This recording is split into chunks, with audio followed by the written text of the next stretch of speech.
Parfait. Alors, salut Cosma, ça va bien? Très bien, et vous? Oui, très bien. Alors, qu'est-ce que tu penses de ce qui est écrit? Peux-tu justifier de manger des animaux?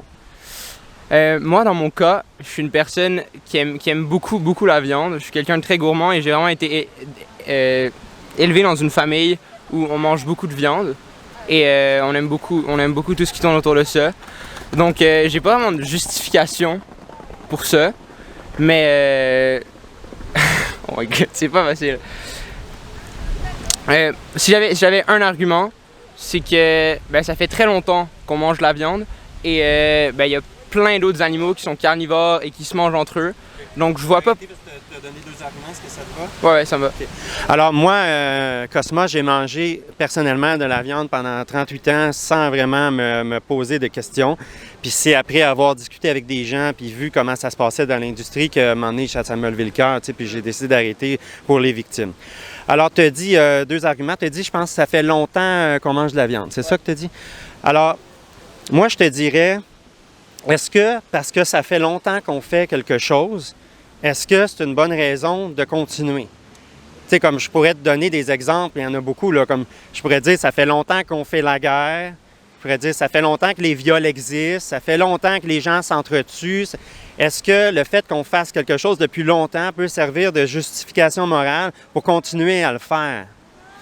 En effet, d'après moi, c'est pas parce qu'on mange de la viande depuis longtemps que, genre, il faut continuer. Genre, c'est pas une bonne justification pour continuer à en manger, mais je pense que ça peut montrer que ça fait pas de mal d'en manger à la longue de la viande. Mais en effet, d'après moi, le but, en fait, ce serait, au lieu d'arrêter de manger de la viande, de changer la manière dont la viande est élevée.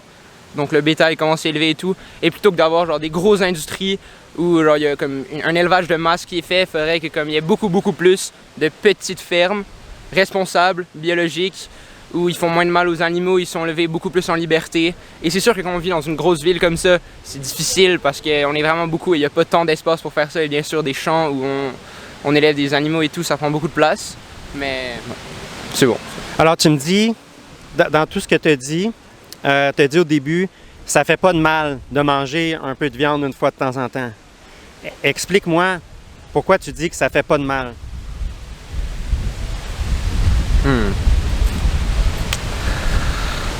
En fait, le mal, moi ça m'en fait pas, puis mon entourage ça en fait pas, mais peut-être que le mal, je le vois juste pas. C'est probablement ça en fait. Le mal, il est plutôt fait à un niveau qu'on voit pas, que le grand public voit pas. Est-ce que, je m'excuse de t'interrompre, mais est-ce que tu voulais dire que ça fait pas de mal pour ta santé, comme? Ouais. OK. Ça fait pas de mal pour toi. J'ai pas envie de débattre nécessairement sur cette question-là, mais OK, moi, je l'avais pris comme si tu disais ça fait pas de mal à personne, tu comprends? OK. Puis là, tu me parlais d'élevage bio, éthique. Parle-moi encore, là. Tu me disais comme si les bêtes sont élevées de telle façon.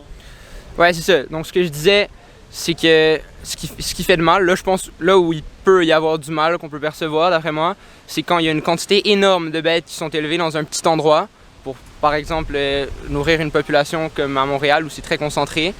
Mais d'après moi, la solution, si on veut continuer à manger de la viande de manière responsable, ce serait plutôt de faire beaucoup de petits élevages. Donc, des petites fermes responsables, où il y en a beaucoup plus, plutôt qu'un endroit où il y en a beaucoup et c'est concentré et ils se font maltraiter et tout ça. OK. Donc, tuer un ou quelques animaux dans un petit endroit qui respecte des normes et pas nécessairement quelque chose de mal. Je répète ce que tu dis, mais faire de l'élevage à grande échelle où il y a beaucoup d'animaux qui sont tués au lieu de juste quelques-uns et qui ont des conditions de vie plus déplorables que l'élevage que tu me parlais plus réduit. C'est ça que tu cherches à dire, là. Dans le fond, que le petit élevage est correct, le gros élevage n'est pas correct. Ouais, c'est ça. Mais ce que je cherchais à dire, c'est pas nécessairement qu'on devrait tuer moins de bêtes, mais surtout que les bêtes devraient avoir une vie beaucoup plus agréable, genre moins tout entassé au même endroit. Donc on devrait plus investir dans avoir plusieurs petites industries où il y a plus de fonds qui sont mis dans, qu'ils aient de la place, qui vivent de manière heureuse, qui soient pas tous entassés à se chier dessus. Puis... Okay. Alors, mettons, moi, je te fais une analogie avec des chiens. Si j'ai un élevage de chiens et que, pour X raisons, j'en ai trop et que j'en tue quelques-uns, mais qui ont été heureux, c'est une chose qui est acceptable si j'avais un gros élevage de chiens avec des conditions horribles, ça serait quelque chose d'inacceptable. Es-tu encore d'accord avec ça? Je suis d'accord. OK, donc tu me dis dans le fond que je peux tuer un chien comme ça un peu gratuitement? Non, je dirais pas ça pour autant. Mais si le chien peut servir à garder une population en santé et garder une population genre pas affamée, et que le chien a vécu une vie saine et que les humains ont pris soin de lui et qu'il est tué d'une manière pas cruelle, d'une manière où il meurt rapidement, je pense pas qu'il y a vraiment un problème. Le bout où je suis plus d'accord avec toi, si on peut dire, c'est quand tu me parles de survie, parce que tu me dis si c'est nécessaire. C'est ça que tu dis, si c'est nécessaire. Alors moi, si c'était nécessaire de manger des animaux, s'il y avait quelque chose dans les animaux qu'il fallait absolument consommer pour que l'humain soit en santé, je ne serais pas ici aujourd'hui, tu comprends? Mais comme c'est pas nécessaire, selon les plus grandes académies de nutrition en Occident et en Europe aussi, qui sont American Dietetic Association, puis les diététistes du Canada, qui nous confirment que c'est pas nécessaire de consommer des produits animaliers à tous les stades de la vie, y compris pour les personnes âgées, les nourrissons, les femmes enceintes. Alors, vu que c'est pas nécessaire, ben je trouve que ça devient immoral de tuer, tu comprends? Qu'est-ce que tu en penses?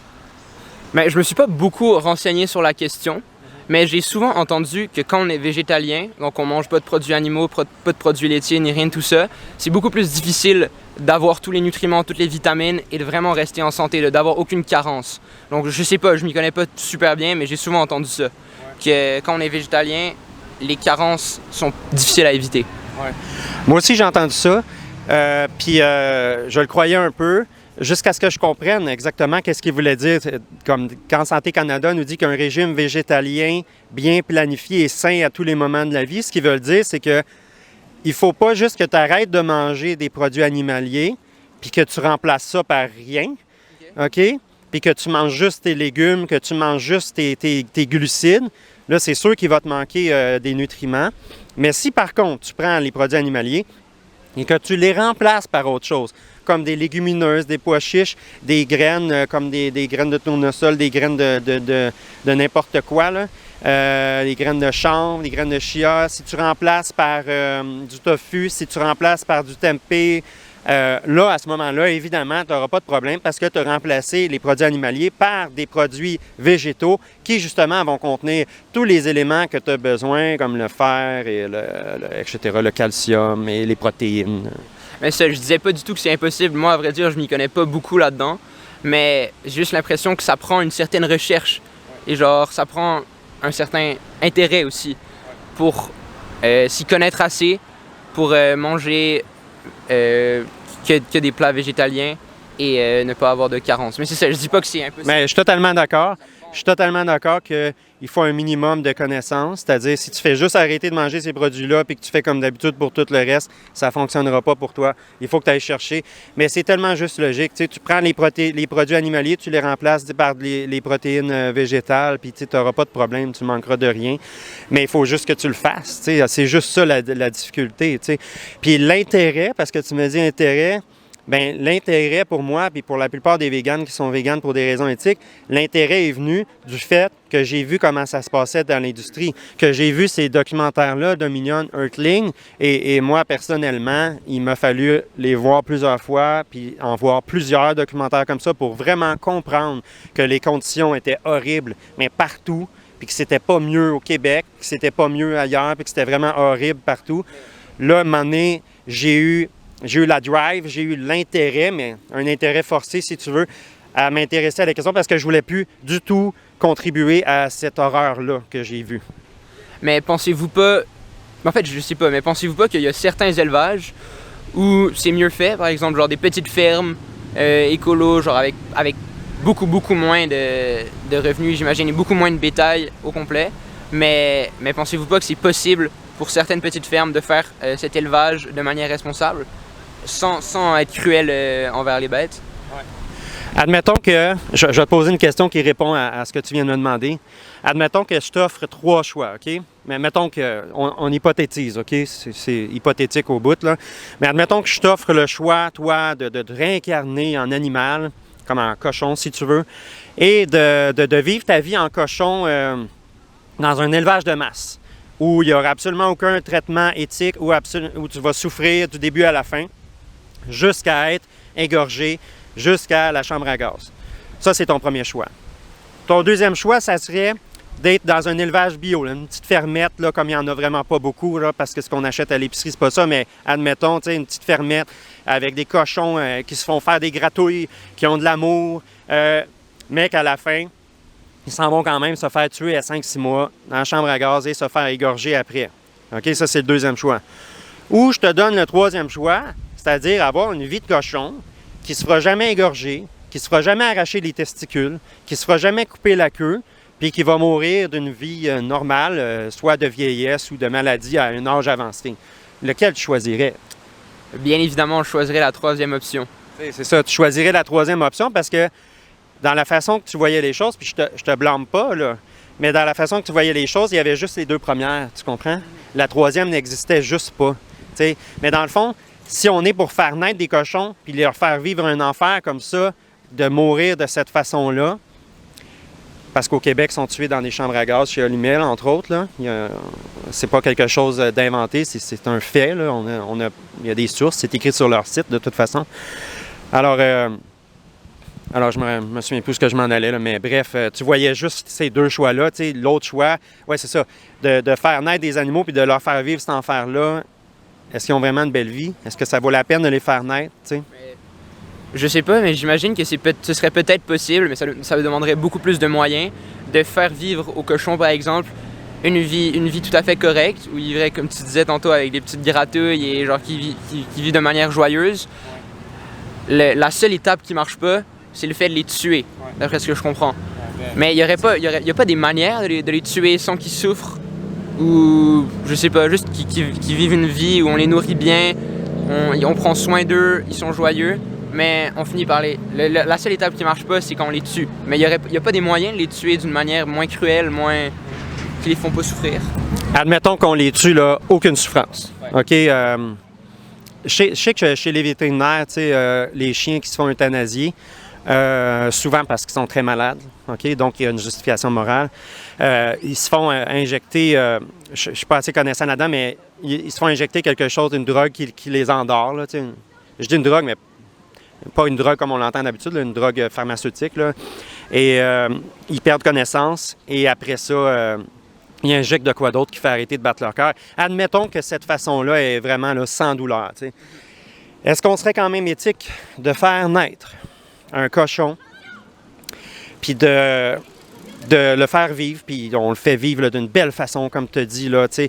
Et à la fin, après quelques mois d'existence, on lui enlève la vie quand même, pour aucune bonne raison, parce qu'on pourrait très bien vivre en mangeant d'autres choses. Est-ce que ça serait quelque chose d'éthique? T'sais? J'ai l'impression d'avoir un point de vue vraiment différent du tien, mais d'après moi, si tu as donné la vie au cochon, ben tu n'as pas donné la vie au cochon, mais tu lui as permis d'avoir une vie heureuse, tu l'as nourri, il a vécu une belle vie, et tu le tues, genre tu finis le cycle de sa vie en le tuant et en le mangeant, d'après moi, c'est relativement éthique. Donc, si on fait ça ici, on pourrait dire que, mettons, en Chine, là où ils mangent des chiens, ils pourraient faire la même chose avec des chiens. En effet. Parce que tu considères encore une différence entre un cochon et un chien. Puis comme tout le monde, on est né, on voit des chiens partout, on se verrait pas leur faire de mal, on se verrait pas leur enlever la vie, tu sais.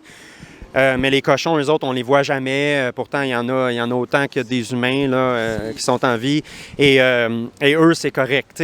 Mais le cochon et le chien, moralement, besoins fondamentaux, etc., il n'y en a pas de différence. Les deux souffrent, les deux ont besoin de gratouille, les deux ont une vie familiale, les deux ont une vie sociale. C'est comme un double standard de dire on peut le faire à des cochons, mais on ne peut pas le faire à des chiens. T'sais, j'ai vu ton malaise quand je parlais de chiens. Pourtant, c'est la même chose. T'sais. En effet, tu as tout à fait raison. D'après moi, s'il y avait des cochons, des poules dans les villes, comme on voit les chiens, les chats, tous les animaux domestiques, probablement que ma mentalité serait tout à fait différente et que je serais vraiment plus porté à avoir pitié des cochons, à avoir pitié des poules, moins vouloir les manger. Mais ouais, tu as tout à fait raison. Donc, maintenant, qu'est-ce que tu vas faire? Et le truc, Parce que là, on a une discussion honnête, tu sais, puis on cherche pas à...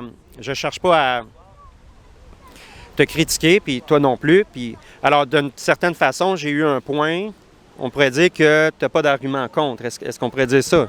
Contre. Bien, comme je t'ai amené le point des chiens, puis le oups, tu sais plus quoi dire. Est-ce qu'on pourrait dire ça?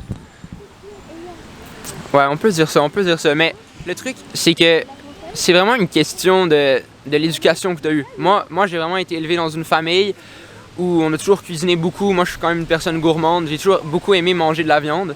Mais en effet, si progressivement, je me posais la question, probablement qu'éventuellement, je pourrais enlever la viande de mon alimentation, puis remplacer par d'autres choses. Mais c'est vraiment beaucoup de recherche et ça prend beaucoup d'intérêt.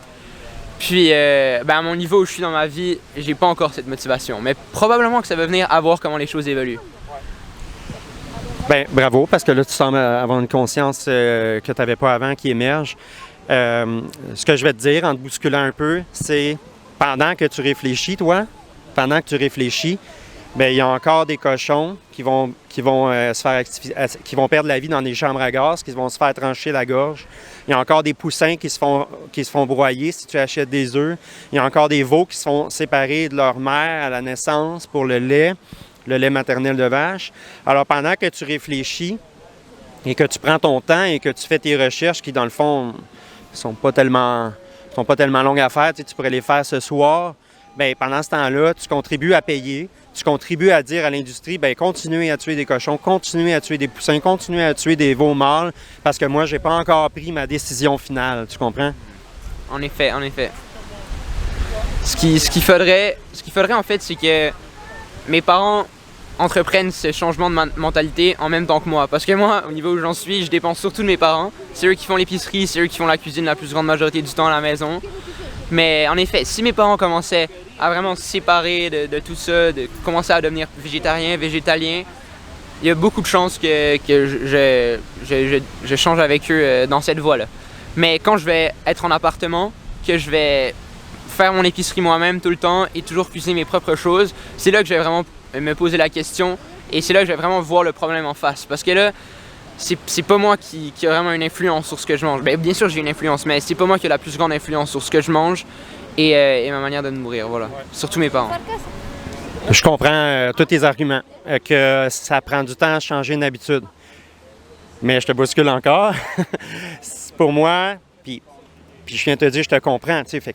Mais pour moi, c'est comme, est-ce que tu serais capable d'aller voir le cochon qui est dans le couloir de la mort, qui est complètement terrifié comme un chien peut être terrifié, qui ne sait pas ce qui se passe, que ça fait 2-3 jours qu'il n'a pas mangé parce qu'il est dans un camion, que ça soit à plus 40, à moins 40, okay? Il arrive en camion au couloir de la mort, il est terrifié, il se fait pousser dans la cage descend. À ce moment-là, quand elle descend et qu'il commence à suffoquer, est-ce que tu irais lui dire « Excuse, cochon, c'est parce que moi, j'habite chez mes parents, c'est pas moi qui fais l'épicerie, donc je vais attendre un peu que je fasse l'épicerie d'habiter en appartement. » T'sais. Alors, tu comprends que je te bouscule, OK? Mais en même temps, je me dis, peut-être que ce serait une bonne occasion pour toi, même si ça t'apporte des petites frictions dans ta vie personnelle, d'écouter ces documentaires-là, de prendre une décision éthique et de dire à tes parents, bien moi, maintenant, j'ai pris la décision de ne plus consommer de produits animaliers parce que c'est immoral. Maintenant, faites ce que vous voulez, mais moi, s'il y en a des produits animaliers, je ne les mangerai pas. Au pire, je vais aller m'acheter mes trucs, je vais m'acheter un nouveau livre de recettes, puis je vais essayer d'autres choses. Est-ce que ça, même si ça bouscule plus ta vie, même si c'est plus difficile pour toi, est-ce que ça ne serait pas quelque chose de plus éthique à faire? En effet, ce serait quelque chose de plus éthique. Mais de là à dire que je vais vraiment le faire, c'est loin. Bien, écoute, premièrement, je te trouve honnête de dire que c'est éthique, tu sais, puis moi, j'aurais pas de contrôle sur ce que tu fais une fois que... Mais par contre, ce que j'aimerais beaucoup, Cosma, c'est que tu écoutes ces documentaires-là, surtout, oui, c'est ça, c'est fait pour ça, que tu écoutes Dominion, que tu écoutes Earthling, et si jamais tu as des doutes pour point de vue santé, mais tu peux aller sur Santé Canada, sur les diététistes du Canada, voir ce que je t'ai dit. Tu peux aller sur American Dietetic Association. Mais si tu veux quelque chose de plus le fun que regarder un consensus scientifique, tu peux regarder le documentaire Game Changer, qui est quand même plus le fun à regarder, tu sais, puis très, très basé sur la science aussi. Alors, mais je pense que ça conclut parce que je t'ai amené à un niveau de réflexion, je pense que c'est bon. Fait que, ben écoute, merci beaucoup. J'apprécie ton honnêteté. J'apprécie qu'on ait une discussion super productive puis dans le respect. Puis je suis content que tu fasses le petit devoir que je t'ai demandé. Parfait. Si tu veux dire quelque chose, vas-y. Merci beaucoup. Fait plaisir. Vas-y. Il y a un dernier point que je voudrais apporter. Vas-y, pas de problème. Je trouve vraiment qu'il y a je connais beaucoup de personnes qui mangent de la viande, mais quand tu leur parles de, mettons, genre, égorger une bête eux-mêmes, ils voient vraiment, genre, ils voient ça comme quelque chose d'extrêmement mal et de pas éthique. Mais en soi, manger de la viande, ils trouvent ça tout à fait correct. Et je trouve ça vraiment très hypocrite. Parce que il y a vraiment, Mais moi, ça me fait penser, je le dis pas souvent, mais là, je pense que je peux te le dire, ça me fait penser au parrain de la mafia. Tu sais, parce que le parrain de la mafia, lui, il dicte tout ce qu'il veut que ses soldats fassent. C'est-à-dire, s'il veut la mort de quelqu'un dans un autre camp, il a juste à le dire, tout simplement. Puis il y a quelqu'un qui va avoir, un feu vert, puis la personne, il y a un de ses soldats qui va aller tuer la personne qui a demandé de faire tuer, mais lui, il ne se salit jamais les mains. Tu sais. Nous autres, c'est comme si on était tous des parrains. C'est comme si les soldats, c'était tous ceux qui travaillent dans des abattoirs, qui font la tuerie. Puis ces personnes-là, c'est aussi des victimes, hein, parce qu'il n'y a personne qui naît, il n'y a aucun humain qui naît, en tout cas, à ma connaissance, qui se dit, moi, plus tard, je vais tuer des bêtes, je vais tuer des êtres vivants pour gagner ma vie. Il n'y a personne qui veut ça, tu sais. Ouais, ça me fait penser, j'avais vu une vidéo sur Facebook qui montrait comment ça se passait dans les abattoirs. Puis tu voyais vraiment toutes les personnes qui étaient probablement même pas végétariennes, qui commentaient à quel point c'était horrible ce qui se passait là-dedans et tout ça, puis qui avaient l'air de blâmer les gens qui travaillaient dans l'abattoir, mais qui eux-mêmes continuent à consommer de la viande. Et je trouve ça vraiment hypocrite. C'est très hypocrite. Ils payent pour ça, ils trouvent ça dégueu, mais c'est ça. C'est de la dissonance cognitive. Tu t'informeras là-dessus, de la dissonance cognitive quand tu fais quelque chose qui n'est pas en accord avec tes valeurs, tu te sens inconfortable. Puis là, tu as seulement deux choix. Soit te trouver des excuses pour continuer à faire tes actes immoraux ou arrêter de faire tes actes immoraux. T'sais. Puis là, toi, ben, tu sembles être sur le chemin d'arrêter de faire des actes immoraux pour... Bon, est-ce que tu avais d'autres choses à dire? Je pense que c'est bon, on peut conclure là-dessus. Parfait. Merci. Super conversation. Merci, Cosma. Parfait. Merci. Bonne journée.